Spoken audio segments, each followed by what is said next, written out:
So in today's episode, we're going to show you how your metals will be stored inside of SWP's Cayman Islands vault, so that you can see for yourself how we take care of your gold and silver and the different options available to you. Let's get to it. At SWP, we offer several different types of storage options for our clients, the most common of which is what we call secure segregated storage. But before anything goes into long-term storage, it's always received and processed under CCTV camera. So when metal arrives to us here at the facility, the first thing that will happen is it will be counted, it will be inventoried and tested if necessary before it goes into one of these various sized bins, which will then be sealed with a unique seal, which helps us with traceability and audits further down the line. The bin will also have a license plate affixed to it, which features an LP number or a license plate number and the physical location of the metals bin within the vault.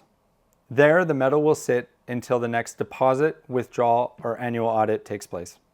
The main advantage of this particular storage option, again, the secure segregated storage, is that the assets are both fully allocated. So as you can see, you have individual bars and coins that are allocated within the bin, and they're fully segregated from other clients within the vault. Those are the two strongest attributes.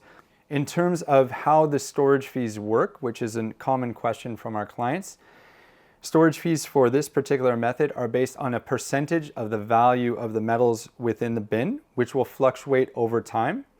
Those fees are calculated on a quarterly basis and then billed in arrears. Another common storage method that we see in a lot of vaults around the world, including here at SWP, are safe deposit boxes. Now, once again, before any metal is deposited in the safe deposit box, it's processed and inventoried under CCTV camera, and that metal is entered in our inventory management system. The metal is then deposited in the box, and again, we seal it with a unique seal, which helps for traceability and auditing purposes. Now, the upside to safe deposit boxes is that you have another level of segregation within the vault and another level of security because it's locked away in the safe deposit box nest. However, one thing to keep in mind when considering a safe deposit box for the storage of your precious metals is that they do require two separate keys. The first key is going to be held by the vault operator, known as the master key.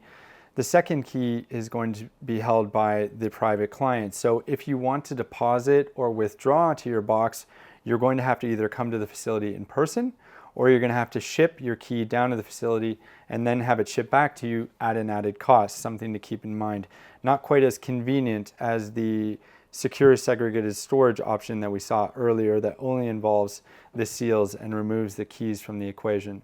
Now, in terms of billing, slightly different model for safe deposit boxes. They have a fixed annual billing plus a percentage of the value to cover the insurance costs. So you have a little bit of an added cost as a trade-off for the added segregation and security of a safe deposit box.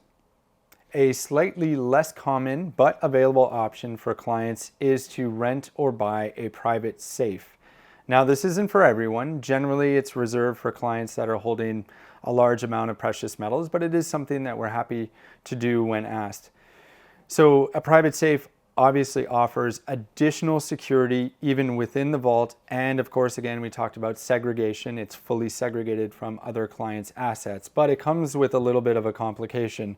The owner of the safe would have to be present to provide either the combination or the key, depending on the locking mechanism of that safe. So keep that in mind. Again, if you're not here with us in the Cayman Islands, you would have to travel down or again, provide your combination or key in order for the safe to be opened. Another thing to keep in mind is it can be logistically challenging to purchase and deliver large safes, but again, we're happy to do it when the situation is right. Another very common storage method, especially for large amounts of silver, is palletization, or the use of pallets. Now, even though they don't have their own individual sealed bin, they still are fully segregated. Each client will receive their own pallet to store their silver, and the bars and coins are still fully allocated. These are individual bars allocated to that particular client. Typically located within the vault, you're going to find these pallets on the lower shelves, obviously because of the weight involved. For example, these 1,000-ounce bars weigh up to 70 pounds each. so we're going to want to keep those as close to the floor as possible. And pallets are also very convenient for junk silver. Now, if you're not familiar with junk silver, as a lot of our clients wouldn't necessarily be, it's old US currency predating 1964. I hope that you enjoyed today's episode, that you found it educational and helpful.